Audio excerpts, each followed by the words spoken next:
여러분 잠깐, 이거 진짜 말이 됩니까? 트럼프가 방금 한국한테 뭘 요구했는지 아세요? 4,500억 달러요. 3,500억 달러 투자에 1,000억 달러 LNG 수입 조건이죠. 우리나라 외환보 요구 전체가 4,000억 달러인데 말이에요. 이게 뭐냐면 집값이 4억인 사람한테 4억 5천만 원 내놔 하는 소리예요. 아니, 이거 너희 집 팔고 빚까지 내서 돈 가져와라는 뜻 아닙니까? 그런데 말입니다, 여러분. 저도 처음엔 이거 완전 바가지네 이런 생각이 들었어요. 그런데 가만히 들여다보니까 이상하네요. 뭔가 더 큰 그림이 있는 것 같다는 생각이 들더라고요. 일본한테는 5,500억 달러를 요구했다더군요. 우리보다 1,000억 달러 더 많네요. 잠깐, 이거 혹시 차별인가요? 아니면 할인받은 건가요? 야, 한국아, 너희는 일본보다 1,000억 달러 할인해줄게, 이런 건가요? 이게 고마워해야 할 일인지 서운해야 할 일인지 참 애매하네요. 그런데 여러분, 여기서 정말 재밌는 건, 이걸 재미있다고 해도 되나요? 좀 섬뜩한데. 트럼프의 진짜 목적이 뭔지 아시겠어요? 이건 단순히 돈 내놔 하는 게 아니더라고요. 완전히 다른 차원의 이야기였어요. 중국 견제라는 거예요. 그것도 아주 정교하고 치밀한 방법으로 말이죠. 생각해보세요. 우리가 미국에 4,500억 달러나 투자했다고 가정해봅시다. 그럼 우리가 미국한테야, 우리 이제 중국 편 할래, 이럴 수 있겠어요? 물론 할 수는 있죠. 그런데 그러면 그 4,500억 달러는 어떻게 되는 걸까요? 아마 안녕히 가세요 하고 손 흔들어 주겠죠. 이게 바로 경제적 인질극이에요. 인질극이라고 하니까 너무 과격한 표현인가요? 그럼 뭐라고 해야 할까요? 경제적 러브스토리? 우리 헤어지면 안 돼. 왜냐하면 네 돈이 다 내 통장에 있거든. 그런데 정말 놀라운 건 이게 한국만의 이야기가 아니라는 거예요. 트럼프가 전 세계 동맹국들한테 다 이런 식으로 접근하고 있다더군요. 자, 여러분, 이제 선택의 시간입니다. A. 미국과 함께 중국을 견제한다. B. 중국과 친하게 지낸다. 단, B를 선택하면 여러분의 돈은 어디 갔을까요? 이거 완전히 객관식 문제네요. 그것도 정답이 뻔한. 여러분, 여기서 더 웃긴 건, 웃겨도 되는 건가요? 좀 무서운데. 트럼프가 한국이 중국의 속국이 되는 걸 막으려고 한다는 거예요. 우리 돈이 중국으로 흘러들어가고 중국 돈이 우리한테 들어와서 경제 공동체가 되는 건 말이에요. 이거 완전히 뭐라고 해야 하나요? 경제적 삼각관계? 한국아, 너 중국이랑 뭐 하고 있었어? 나한테만 돈 줘. 그럼 이제 궁금하죠? 도대체 트럼프가 어떤 마스터 플랜을 가지고 있는 건지 지금부터 차근차근 분석해 보겠습니다. 자, 먼저 상황을 좀 정리해 봅시다. 트럼프가 취임하자마자 뭘 했습니까? 관세 폭탄이죠. 그런데 이 관세라는 게 단순히 세수 확보용이 아니라는 거예요. 이거 완전히 전략적 무기더라고요. 여러분들 혹시 조선시대 드라마 보세요? 우리 조상들이 명나라하고 청나라 사이에서 어떻게 살아남았는지 아시죠? 4대 외교요. 강한 쪽에 줄 서서 살아남기, 이런 거였잖아요. 그런데 지금 우리 상황이 딱 그 사극과 비슷해요. 미국하고 중국 사이에서 줄타기 하고 있다고요. 트럼프가 이걸 보더니 뭐라고 했을까요? 이 친구들 양다리 걸치고 있네. 실제로 미국 하원 외교위원장이 한국에 와서 뭐라고 했는지 아세요? 중국하고 양다리 걸치지 마세요 라고 했다더군요. 이거 완전히 연애상담 같잖아요. 야, 너 바람 피우지 마. 그런데 우리는 계속 아니에요. 그냥 친구예요. 이런 식으로 나오니까 트럼프가 이제 확실한 선택을 강요하는 거죠. 어떻게 해요? 돈으로. 생각해보세요. 우리가 미국에 4,500억 달러를 투자한다고 칩시다. 조지아에 반도체 공장 세우고 LNG 사고 이것저것 하면서 말이에요. 그러면 우리 외환보유고가 어떻게 될까요? 지금 4,000억 달러 있는데 4,500억 달러 나가면 마이너스 500억 달러가 되겠네요. 이거 완전히 적자 아닙니까? 그럼 어떻게 되겠어요?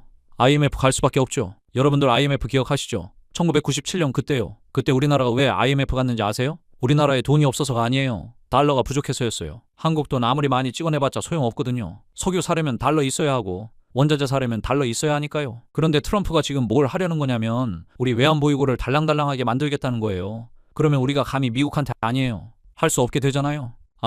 우리도 외환보유고 많으니까 미국 아니면 다른 나라 갈 거예요. 이런 소리 못하게 만드는 거죠. 완전히 경제적 목줄을 채우는 셈이에요. 그런데 여기서 정말 재밌는 건, 재밌다고 해도 되나요? 좀 소름 돋는데. 이게 한국만 타겟을 하는 게 아니라는 거예요. 일본, 필리핀, 태국, 전 세계 동맹국들 다 이렇게 한 묶음으로 패키지 처리하겠다는 거예요. 왜냐하면 중국을 고립시키려면 주변국들을 다 미국 편으로 확실하게 묶어야 하거든요. 여러분들 생각해보세요. 만약에 한국이 계속 중국하고 좋은 관계 유지하면서 경제적으로 더 가까워진다면 미국 입장에서는 동북아시아에서 중국을 견제할 수 있는 교두보를 잃는 거예요. 특히 우리나라가 지정학적으로 너무 중요한 위치에 있어요. 중국, 러시아, 북한, 이 악의 축 삼총사를 견제할 수 있는 최전선이 바로 한국이거든요. 그래서 트럼프가 너희들 확실히 내 편이 되어라 이렇게 선택을 강요하는 거예요. 그런데 더 흥미로운 건 이게 단순히 경제적 압박이 아니라는 거예요. 이거 완전히 군사 전략의 일환이에요. 왜냐하면 막상 전쟁이 나면 어떻게 되겠어요? 배를 만들어야 하고 무기를 만들어야 하고 군함을 수리해야 하잖아요. 그런데 그런 기술하고 시설이 어디에 있어야 하겠어요? 당연히 믿을 만한 동맹국에 있어야 하죠. 지금 미국이 우리나라한테 조선업 투자하라고 하는 것도 바로 이런 이유예요. 유사시에 미국 군함들을 수리하고 새로 만들 수 있는 시설을 확보하겠다는 거죠. 그런데 처음에는 한국에다가 그런 시설을 만들려고 했어요. 그러면 우리나라에서 고치고 만들어서 미국한테 팔면 우리한테 달러가 들어오잖아요. 괜찮은 비즈니스 모델이죠. 우리도 돈 벌고 미국도 편하고. 하지만 트럼프는 그렇게 호락호락하지 않더라고요. 아니야, 그러면 안 돼. 너희들이 미국에 와서 공장 세워. 그리고 너희들이 운영해. 그럼 유사시에 내가 그 공장 딱 접수하면 끝이야. 이런 식으로 나오는 거예요. 완전히 치밀한 전략이죠. 왜 이런 생각을 할까요? 바로 전쟁을 염두에 두고 있기 때문이에요. 전쟁이 나면 군함을 계속 만들어야 하고 수리해야 해요. 2차 대전도 5년이나 걸렸고 지금 우크라이나 전쟁도 벌써 3년째잖아요. 전쟁은 마라톤이에요. 단거리 달리기가 아니라. 그런데 그런 중요한 시설이 해외에 있으면 불안하잖아요.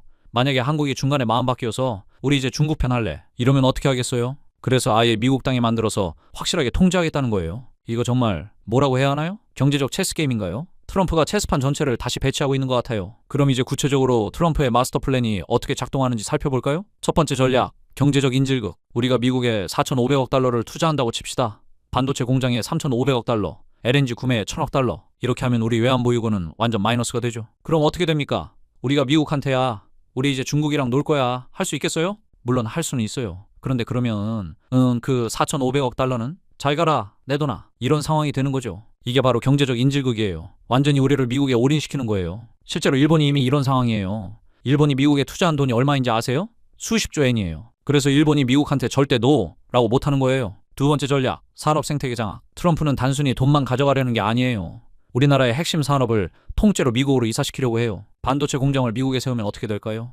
우리 최고의 기술자들이 다 미국으로 가야 하고 핵심 기술도 다 미국으로 넘어가죠. 그러면 한국은 빈 껍데기만 남게 되는 거예요. 더 심각한 건 삼성이나 SK 같은 대기업들이 본사를 미국으로 이전할 수도 있다는 거예요. 그러면 그 회사들이 한국 기업이 아니라 미국 기업이 되는 거죠. 세금도 미국에 내고 이익도 미국에서 발생하고 우리한테는 부스러기만 떨어지는 거예요. 이거 완전히 뭐라고 해야 하나요? 경제적 이민? 세 번째 전략, 군사적 종속. 가장 소름 돋는 건 이거예요. 조선업 투자를 보세요. 원래 미국이 우리한테 제안한 건 뭐였냐면 한국에다가 미국 군함 수리하는 시설을 만들어 달라는 거였어요. 그러면 미국 군함들이 한국에 와서 수리받고 우리가 그 수리비를 받는 거죠. 꽤 괜찮은 딜이잖아요. 우리도 돈 벌고 미국도 편하고 윈윈이네요. 그런데 트럼프는 생각이 달랐어요. 아니야, 그러면 안 돼. 너희들이 미국에 와서 공장 세워. 그리고 너희들이 운영해. 그럼 유사시에 내가 그 공장 패키지로 접수하면 끝이야. 이거 완전히 경제적 트로이 목마네요. 우리가 스스로 들어가서 만든 공장을 나중에 미국이 접수한다는 거잖아요. 해외 반응은 어떨까요? 먼저 중국의 반응이에요. 시진핑이 완전히 발칵 뒤집혔다더군요. 한국은 중국의 전통적 우방이다. 미국의 압박에 굴복하지 말라. 이런 식으로 압박하고 있어요. 그런데 이거 좀 웃기지 않나요? 전통적 우방이라고 하는데 그 전통이 언제부터인지 한국 전쟁 때는 우리 적이었는데요. 일본의 반응? 일본은 오히려 어서 오세요. 이런 분위기예요. 왜냐하면 일본은 이미 이런 상황이 익숙하거든요. 2차 대전 이후 줄곧 미국한테 알겠습니다 하면서 살아왔으니까요. 일본 언론들은 한국도 이제 우리처럼 미국의 완전한 동맹이 되는구나 이런 식으로 분석하고 있어요. 약간 동병상련의 느낌이랄까요? 야, 한국아, 우리 클럽에 어서 와. 유럽의 반응을 보면 독일 같은 나라들은 은근히 걱정하고 있어요. 왜냐하면 자기들도 언젠가는 비슷한 압박을 받을 수 있거든요. 프랑스 르몽드 신문에서는 트럼프의 경제 외교는 21세기 버전의 제국주의다라고 비판했어요. 하지만 딱히 대안을 제시하지는 못하고 있죠. 비판은 쉽지만 대안은 어렵다 이런 거죠. 푸틴은 이 상황을 기회로 보고 있어요. 한국이 미국한테 휘둘리고 있으니 우리랑 손잡자. 이런 식으로 접근하고 있거든요. 실제로 러시아가 한국한테 LNG를 30% 할인해서 팔겠다고 제안했어요. 미국 LNG보다 훨씬 싸게요. 하지만 이것도 함정이에요. 러시아한테 의존하게 되면 우크라이나 사태처럼 갑자기 공급 중단 할 수도 있거든요. 이거 완전히 러시안 룰렛이네요. 김정은은 이 상황을 어떻게 보고 있을까요? 북한 입장에서는 묘하게 복잡해요. 한편으로는 봐라. 남조선이 미제의 식민지가 되어가고 있지 않느냐. 이런 식으로 선전에 활용하고 있어요. 하지만 동시에 걱정도 해요. 한국에 미군 시설이 더 많아지고 미국의 군사력이 더 강화되면 북한한테는 위협이 되거든요. 중국은 가만히 있지 않아요. 한국을 붙잡기 위해서 당근책을 잔뜩 내놓고 있어요. 첫째, 경제적 혜택.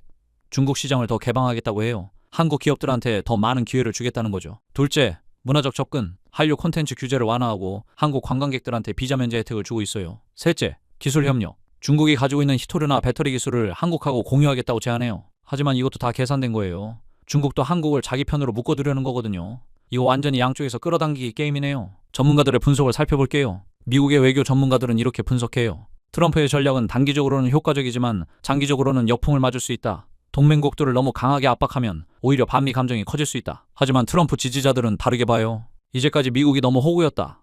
동맹국들이 미국의 보호를 받으면서도 중국하고 좋은 관계 유지하려고 하는 건 이중 플레이다. 확실하게 선택을 강요해야 한다. 한국의 전문가들은 어떨까요? 보수 성향 전문가들은 미국하고의 동맹이 우선이다. 비용이 들더라도 미국 편에 서는 게 맞다. 진보 성향 전문가들은 너무 일방적이다. 한국의 자주성을 지켜야 한다. 미국하고 중국 사이에서 균형 외교를 해야 한다. 그런데 현실적으로는 우리가 선택할 수 있는 옵션이 그렇게 많지 않아요. 경제적 현실을 살펴보면 우리나라 수출의 25%가 중국이고 20%가 미국이에요.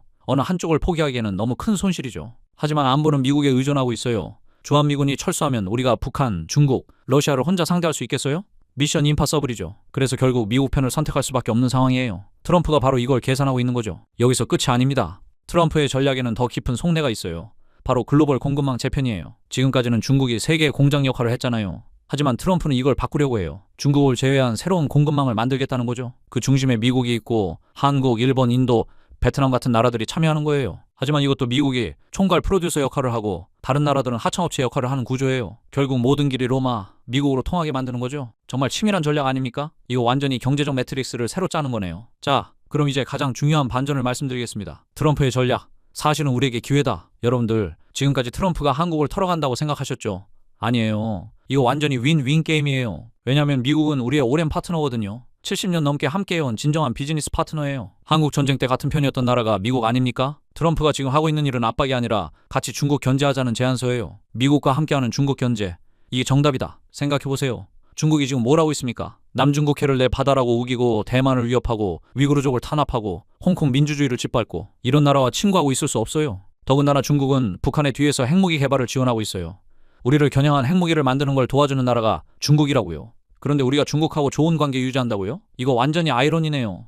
트럼프가 바로 이걸 깨우쳐주고 있는 거예요. 야, 정신 좀 차려. 중국은 진짜 네 친구가 아니야. 4,500억 달러 투자. 사실은 대박 기회예요. 여러분들이 투자를 부담으로 생각하시는데 완전히 착각이에요.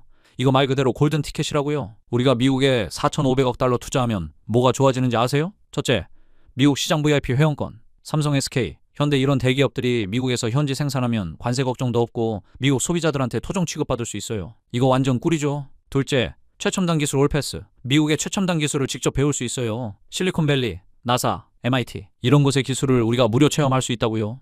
셋째, 안보 프리미엄 패키지. 미국하고 경제적으로 더 긴밀해지면 군사협력도 더 강화돼요. 중국과 북한의 위협으로부터 풀옵션 보험 가입하는 거죠. 한미동맹 2.0 시대가 옵니다. 지금까지의 한미동맹은 1.0 버전이었어요. 미국이 보디가드 역할하고 우리가 그 보호 아래서 장사하는 구조였죠. 하지만 이제는 한미동맹 2.0 시대예요. 우리도 미국과 동등한 비즈니스 파트너가 되는 거예요. 우리의 첨단 기술과 미국의 거대한 시장이 결합하면 어떻게 될까요? 상상만 해도 설레지 않습니까? 반도체는 삼성과 인텔이 콜라보하고 자동차는 현대와 GM이 합작하고 조선업은 우리 기술로 미국 군함을 아니 이거 항공모함도 만들 수 있겠네요. 이거 완전히 글로벌 드림팀이 되는 거예요. 2030년 한미 경제블록이 세계를 장악한다. 10년 후를 상상해보세요. 한국과 미국이 완전히 하나가 된 경제블록에 일본, 호주, 인도까지 합세하면 중국 완전 아웃. 중국이 아무리 14억 인구를 자랑해도 기술이 없으면 소용없어요.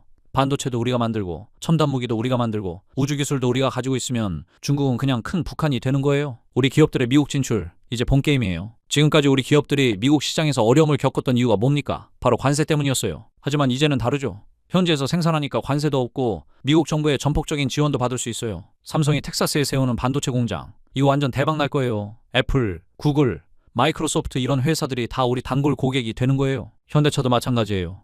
미국에서 전기차 만들어서 테슬라랑 정면 승부하는 거예요. 이거 생각만 해도 짜릿하지 않습니까? 여러분들 트럼프의 천재적 전략을 이제 이해하셨죠? 이건 압박이 아니라 VIP 클럽 초대장이에요. 세계 최강국 클럽에 들어오라는 골든 티켓 말이에요. 우리가 이 기회를 잘 활용하면 대한민국은 진짜 글로벌 슈퍼스타가 될 수 있어요. 중국 따위는 우리 상대가 안 되고 일본도 우리를 부러워하고 전 세계가 한국을 인정하는 그런 나라가 되는 거예요. 미국은 우리의 든든한 파트너고 트럼프와 함께 중국을 견제하고 함께 자유민주주의를 지켜나가는 거예요. 이거야말로 21세기 최고의 성공 스토리가 될 거예요. 여러분들 어떻게 생각하십니까? 이 역사적 기회 정말 설레지 않으십니까? 댓글로 여러분들의 재치 있는 의견 남겨주세요. 그리고 좋아요와 구독으로 대한민국의 화려한 미래를 함께 응원해주세요. 대한민국 이제 정말 재밌어집니다. 감사합니다. 쿠공. 거대한 폭발음이 대형 박물관 전체를 뒤흔들었습니다. 유리 진열장들이 와장창 깨지고 천장에서 콘크리트 덩어리들이 우수수 떨어져 내렸어요. 사람들의 비명 소리가 메아리치는 가운데 저는 7살 아들 톰을 품에 안고 절망적인 상황에 갇혀 있었습니다. 그때였어요. 먼지가 자욱한 잔해 사이로 새하얀 그림자 하나가 나타났습니다. 그 순간부터 제 인생은 완전히 바뀌었어요. 하지만 그때는 몰랐죠. 이 만남이 전 세계를 뒤흔들 놀라운 일의 시작이 될 줄은요. 과연 무슨 일이 일어났을까요? 안녕하세요. 제 이름은 제임스 카터입니다.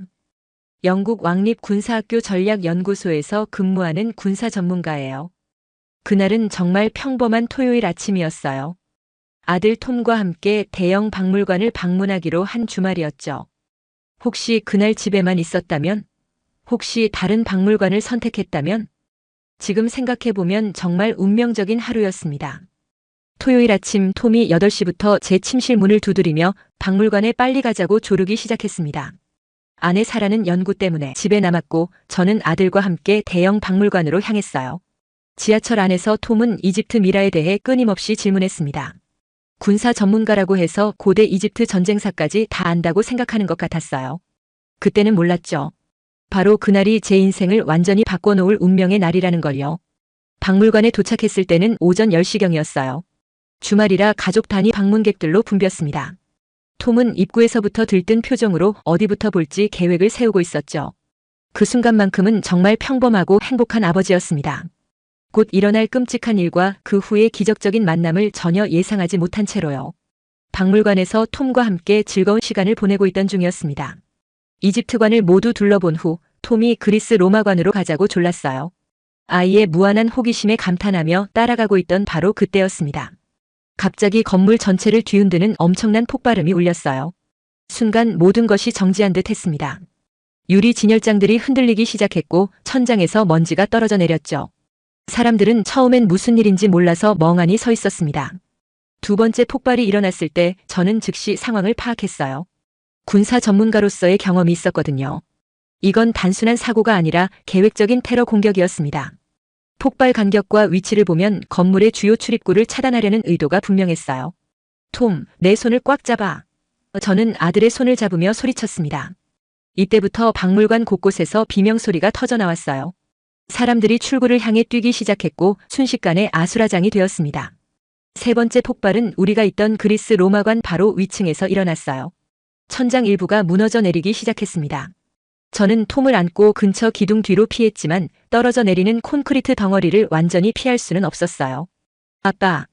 톰이 무서워하며 제게 매달렸습니다. 아이의 떨리는 목소리를 들으니 가슴이 먹먹해졌어요. 이런 상황에서도 아들을 지켜야 한다는 아버지로서의 책임감이 강하게 들었습니다. 네 번째 폭발이 일어나자 우리 주변의 천장이 완전히 무너져 내렸어요. 거대한 콘크리트 덩어리가 바로 옆으로 떨어지면서 우리를 완전히 고립시켰습니다. 먼지와 연기로 앞이 보이지 않았고 숨쉬기도 힘들었어요. 톰아, 괜찮니? 제가 물어봤지만 대답이 없었습니다. 손으로 더듬어 보니 아들이 의식을 잃은 상태였어요. 머리 쪽에서 피가 흐르고 있었습니다. 그 순간 제 세상이 무너져 내리는 것 같았어요. 제 다리도 콘크리트 파편에 깔려서 움직일 수 없었습니다. 군사 전문가로서 여러 위기 상황을 시뮬레이션해 봤지만 실제로 이런 절망적인 상황에 처하니 마음이 급해졌어요. 휴대폰도 폭발 충격으로 망가져서 구조 요청을 할 수도 없었습니다. 외부에서는 사이렌 소리가 들렸어요. 경찰과 소방서가 출동한 것 같았지만 우리가 갇힌 곳까지 오려면 시간이 많이 걸릴 것 같았습니다. 톰의 상태가 계속 악화되고 있어서 더 이상 기다릴 수 없었어요. 제 군사 훈련 경험을 살려서 직접 탈출을 시도해봤지만 혼자 힘으로는 역부족이었습니다. 무거운 콘크리트 덩어리들이 출구를 완전히 막고 있었거든요. 톰을 안전한 곳으로 옮기려고 해도 제 다리 부상 때문에 쉽지 않았어요. 시간이 흘러갈수록 절망감이 커졌습니다. 이런 식으로 우리 부자가 생을 마감하게 되는 건 아닌지 무서운 생각이 들었어요. 사라에게 마지막 인사도 못하고 가게 되는 것에 대한 미안함과 후회가 밀려왔습니다. 절망에 빠져있던 바로 그때 먼지가 자욱한 잔해 사이로 희미한 그림자가 움직이는 게 보였습니다. 처음엔 제 눈에 먼지가 들어가서 헛것을 보는 줄 알았어요. 하지만 그 그림자는 점점 선명해졌고 곧 새하얀 털을 가진 아름다운 개 한 마리가 나타났습니다. 그 개는 정말 신비로워 보였어요. 하얀 털이 먼지투성이인 상황에서도 빛이 날 정도로 깨끗했고 눈빛이 무척 영리해 보였습니다. 귀가 쫑긋 서 있고 꼬리가 등 위로 말려 올라간 모습이 마치 늑대 같으면서도 친근한 느낌이었어요. 가장 놀라운 건 그 개의 행동이었습니다. 일반적인 개라면 이런 위험한 상황에서 도망갔을 텐데 이 개는 전혀 주저하지 않고 우리에게 다가왔어요. 마치 무슨 일이 일어났는지 정확히 파악하고 있는 것 같았습니다. 개는 먼저 톰에게 다가가서 코로 아이의 상태를 확인했어요. 그리고 저를 한번 쳐다본 후 즉시 행동에 나섰습니다. 놀랍게도 출구를 막고 있던 작은 콘크리트 조각들을 입으로 물어서 옮기기 시작했어요. 이런 정말 똑똑한 개구나. 저는 감탄했습니다. 그 개는 마치 구조 훈련을 받은 전문 구조견처럼 체계적으로 움직였어요. 가장 위험한 부분부터 차례대로 치우면서 안전한 통로를 만들어가고 있었습니다. 더욱 놀라운 일이 일어났어요. 그 개가 갑자기 하늘을 향해 특별한 울음소리를 냈습니다. 짧고 긴 울음소리를 번갈아가며 내는데 마치 모스 부호 같았어요. 군사 전문가인 제가 봐도 이건 분명히 구조 신호였습니다. 몇 분 후 외부에서 응답하는 소리가 들렸어요. 구조대원들이 우리 위치를 파악한 것 같았습니다. 그게 정확한 신호 덕분이었죠. 이런 지능적인 행동을 보인 개는 처음 봤어요. 개는 계속해서 자네를 치우면서 동시에 톰을 지키고 있었습니다. 아이 옆에서 따뜻한 체온으로 보온을 해주면서 동시에 혹시 모를 추가 낙하물로부터 보호하고 있었어요. 마치 숙련된 의료진 같은 행동이었습니다. 정말 대단해. 넌 어디서 온 거니? 제가 개에게 말을 걸었더니 그 개는 저를 똑바로 쳐다보며 짧게 짖었어요. 그 눈빛에서 뭔가 특별한 의지를 느낄 수 있었습니다. 구조대 소리가 점점 가까워졌어요. 그 개는 이번엔 제 다리에 깔린 콘크리트 조각을 치우려고 시도했습니다. 혼자서는 힘들어 보였지만 포기하지 않고 계속 노력했어요. 그 모습을 보니 눈물이 날 것 같았습니다. 드디어 구조대원들의 목소리가 선명하게 들렸어요. 여기 생존자가 있습니다. 누군가 외쳤습니다. 그 개가 보낸 정확한 신호 덕분에 우리를 찾을 수 있었던 거예요. 구조 작업이 시작되자 그 개는 한 발 물러서서 전문가들이 일할 수 있도록 공간을 만들어 주었습니다. 하지만 톰 곁은 절대 떠나지 않았어요. 마치 자신의 임무가 끝날 때까지 아이를 지켜야 한다고 생각하는 것 같았습니다. 이 개가 없었다면 우리를 찾기 힘들었을 겁니다. 구조대장이 말했어요. 정말 영리한 개네요. 어디서 훈련받은 건지 궁금하군요. 톰이 구조대원들에 의해 안전하게 밖으로 옮겨지자 그제야 그 개는 안도의 표정을 지었습니다. 꼬리를 살짝 흔들면서 제게 다가와 제 손을 살짝 핥았어요. 그 따뜻한 감촉에서 깊은 위로를 느꼈습니다. 이 모든 게 꿈만 같았어요. 절망적인 상황에서 갑자기 나타난 천사 같은 게 정말 기적이었습니다. 구조 작업이 마무리되고 톰과 저는 병원으로 이송되었습니다. 다행히 톰의 상태는 생각보다 심각하지 않았어요. 뇌진탕과 가벼운 열상이 전부였습니다. 의사는 이틀 정도 입원 관찰이 필요하다고 했죠. 그런데 놀라운 일이 일어났어요. 그 하얀 개가 병원까지 따라온 겁니다. 병원 직원들이 개를 내보내려 했지만 그 개는 완강히 거부했어요. 톰이 있는 병실 문 앞에서 꼼짝도 안 하더군요. 저 개는 누구 개인가요? 간호사가 물어봤지만 아무도 답을 할 수 없었어요. 구조 현장에서 갑자기 나타났던 개였거든요. 목걸이도 없었고 주인을 찾을 수 있는 단서도 없었습니다. 바로 그때 한 군인이 병원에 나타났어요. 한국평화유지군 소속이라고 자신을 소개했습니다. 제 이름은 박중사입니다. 혹시 하얀 개를 보신 적 있나요? 아, 바로 그게 말이에요.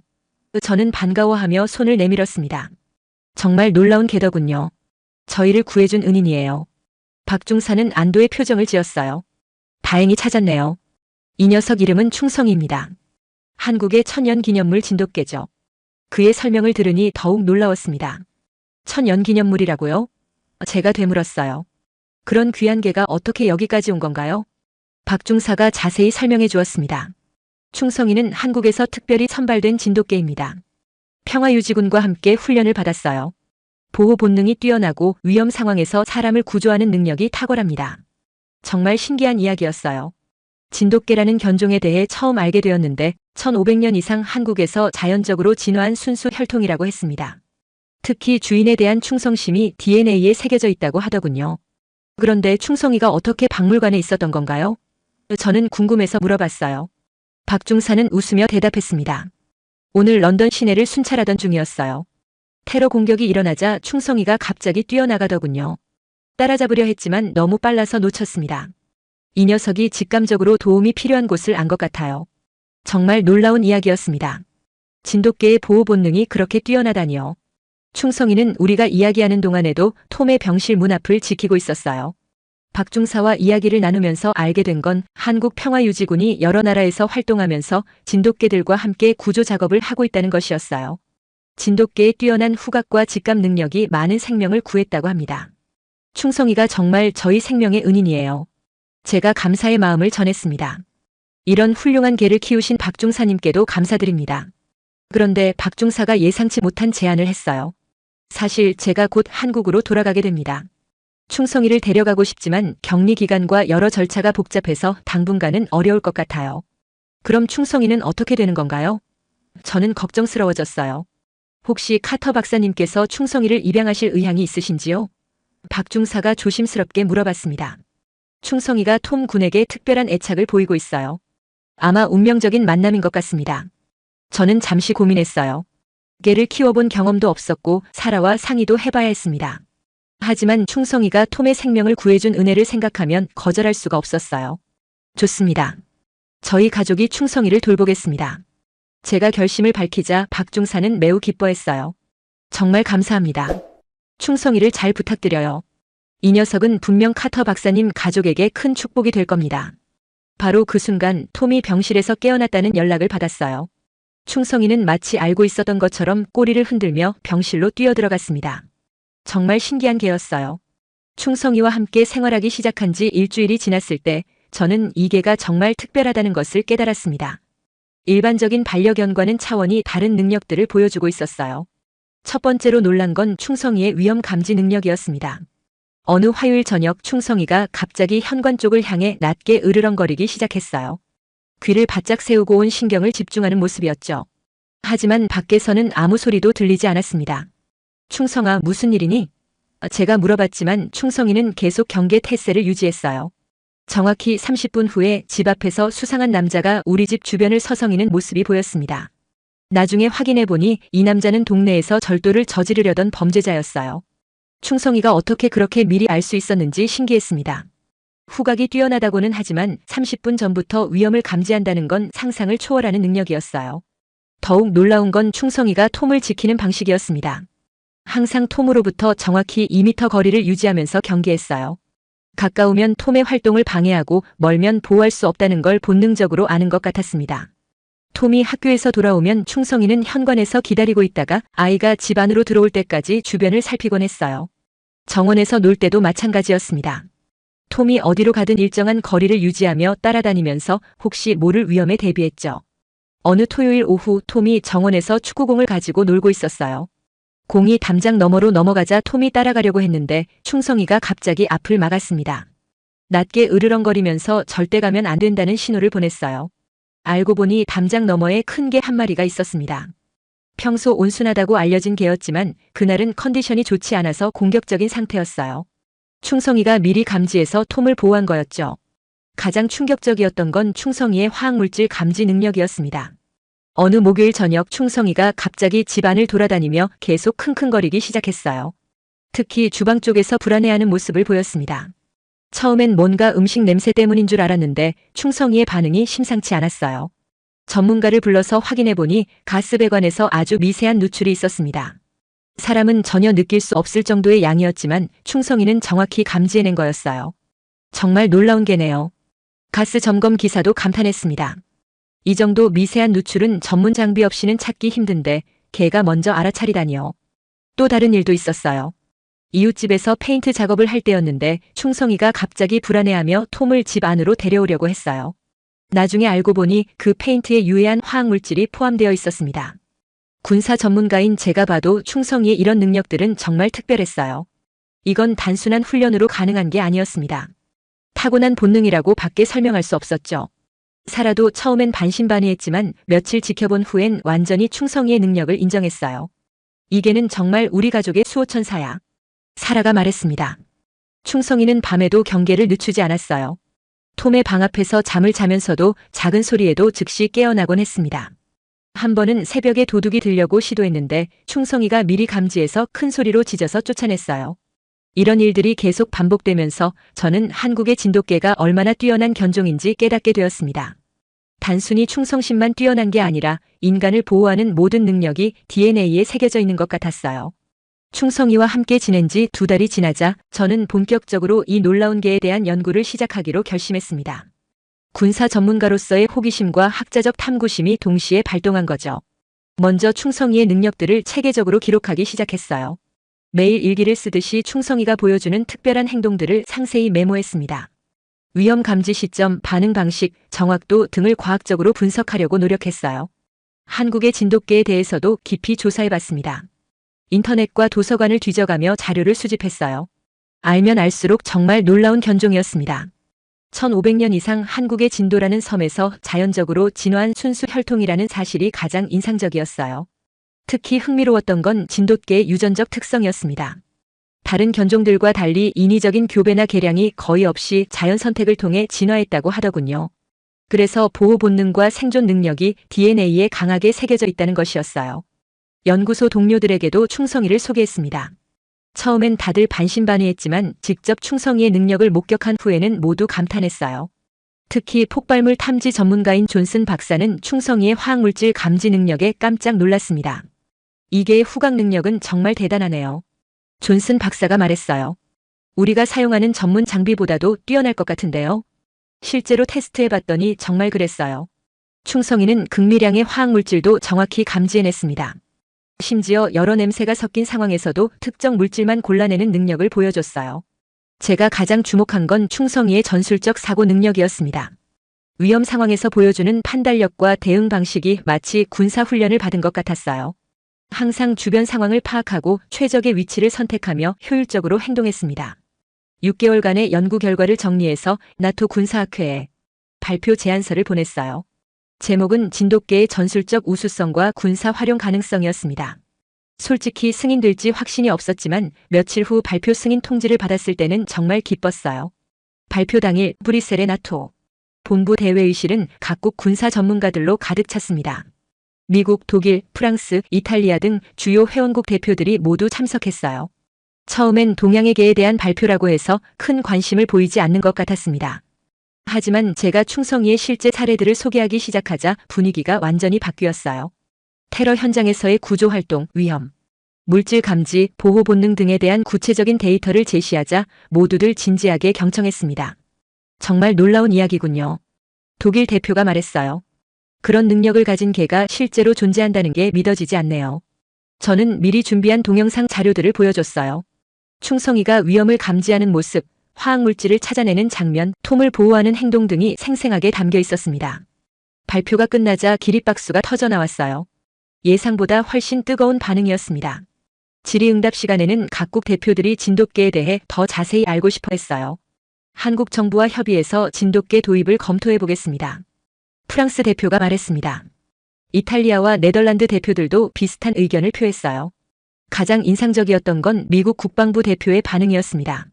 이런 우수한 견종을 왜 지금까지 몰랐을까요? 즉시 한국과 진돗개 교류 프로그램을 논의하고 싶습니다. 발표 후 여러 언론사에서 인터뷰 요청이 들어왔어요. BBC, CNN, 가디언 등 주요 매체들이 진돗개에 관심을 보였습니다.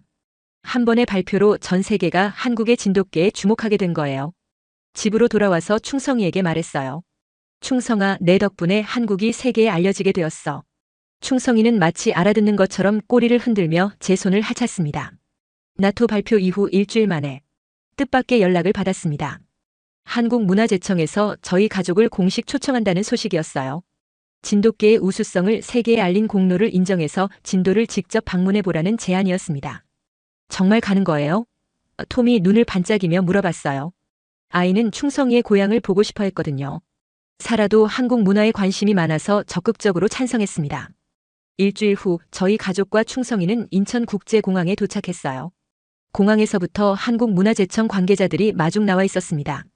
특히 충성이를 보자마자 모든 사람들이 감탄했어요. 정말 아름다운 진돗개네요. 문화재청 김 과장님이 말씀하셨습니다. 체형도 완벽하고 털 상태도 최고예요.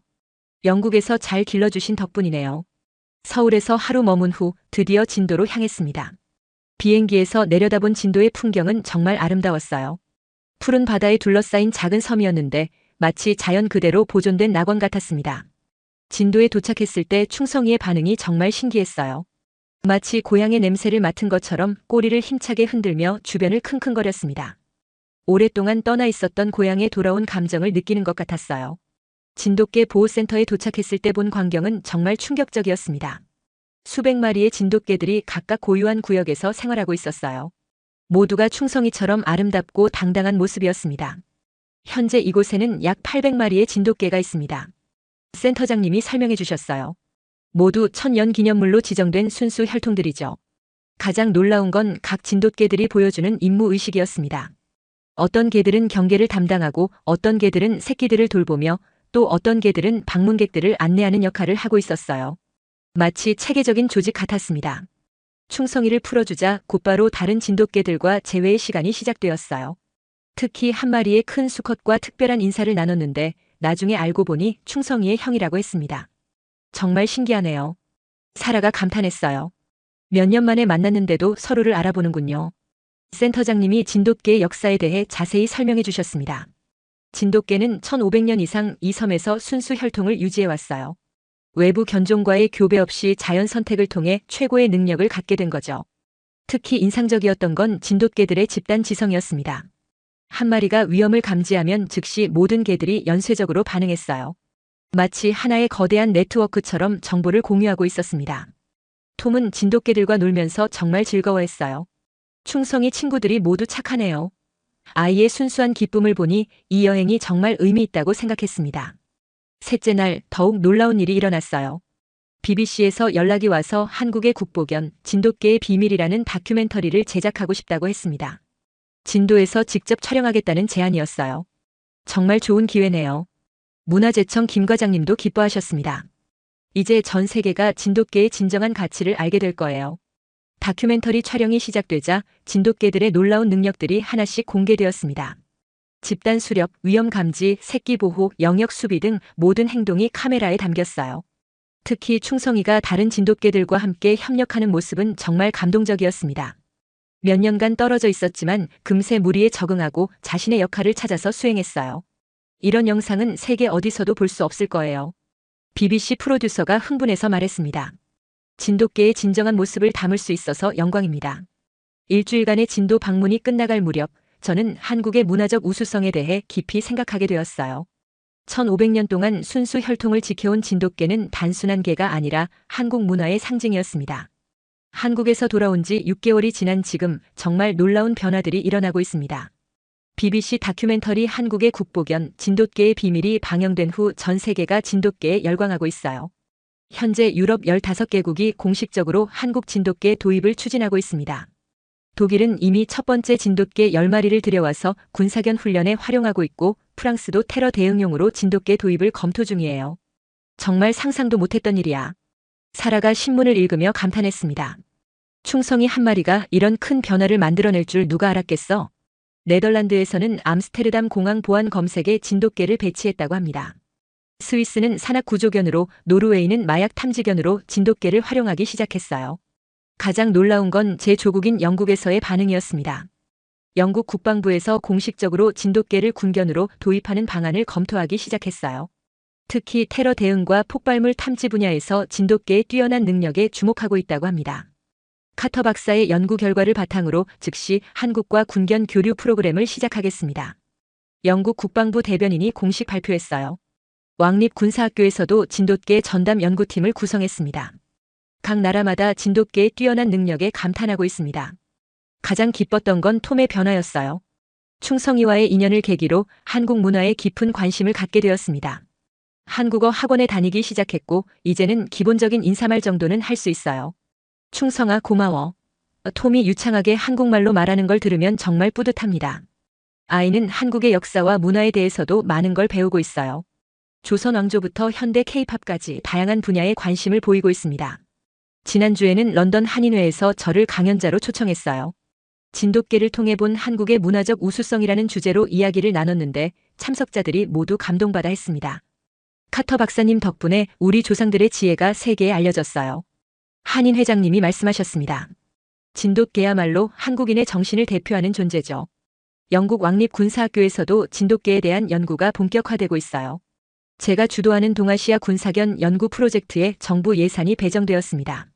한국과의 공동 연구도 계획하고 있어요. 한국 대사관에서도 여러 번 연락이 왔습니다.